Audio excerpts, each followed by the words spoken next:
I stood frozen, her words striking me like an unexpected gust of winter air.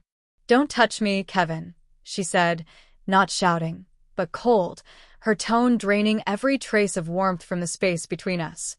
My hand, half raised in a pointless attempt to console her, lingered awkwardly in midair before I let it drop back to my side. We'd fought before, countless times. But this felt different. Heavier. Final. No shouting, no slammed doors, no shattered glass, just her words cutting cleanly through what remained of us. I searched her face, desperate for any flicker of hesitation, any silent apology hiding in her expression. But there was nothing. Her eyes weren't furious or wounded.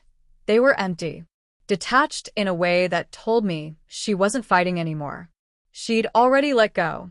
6 years together. Half of those as a couple, the other half as husband and wife. And in that moment, I realized I didn't know who I was to her anymore. A roommate? A burden? A mistake? Without saying a word, I turned. Not to hurt her, not out of spite. I simply didn't have the energy left to argue. My silence wasn't defiance. It was defeat. I reached for the door. And then I heard it, a whisper soft enough to stop me. "Kevin, wait." My fingers curled around the handle. My chest tightened. I didn't look back. "Please," her voice cracked, suddenly louder, trembling. "Don't walk out like this." But inside, I'd already left her behind a long time ago. Every moment she dismissed me.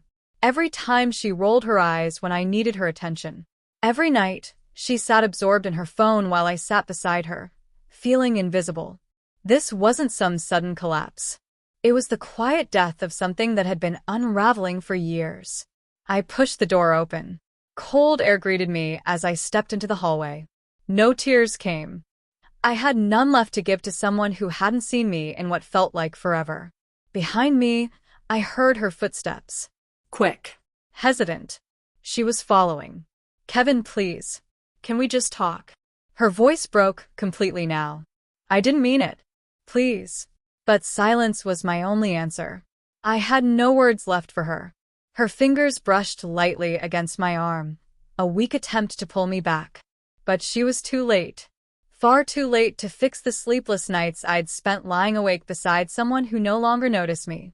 Too late to erase the blame, the neglect disguised as independence, the love she once offered but slowly withdrew.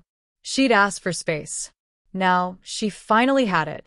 I descended the stairs slowly. Each step another goodbye, I didn't say aloud. Her voice followed me, pleading, breaking apart with fear, but I kept moving.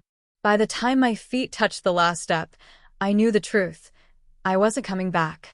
Not tonight. Maybe not ever. Sometimes, love doesn't end with screaming. Sometimes, it just dies in silence. We'd crossed that line long before. Outside, under the dull light of a street lamp, I let the rain soak into my skin. It felt right somehow, like the world itself was mourning what I no longer could.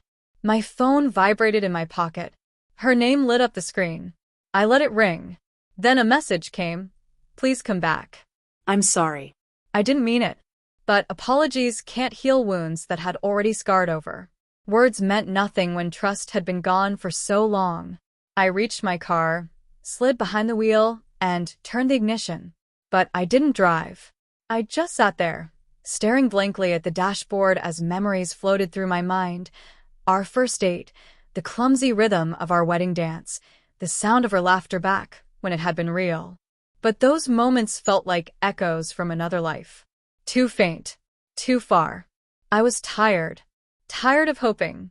Tired of chasing after a version of us that no longer existed. Finally, I shifted into drive and pulled away, with no destination, no plan, just the quiet comfort of leaving. Movement felt like peace. Escape felt like healing. Some love stories end in chaos. Ours ended in silence. But at least now, I could start to breathe again. Even if she was only beginning to realize what she had lost. Maybe one day she'd understand. The real tragedy wasn't that I walked away. It was that I'd emotionally left her long before she ever noticed.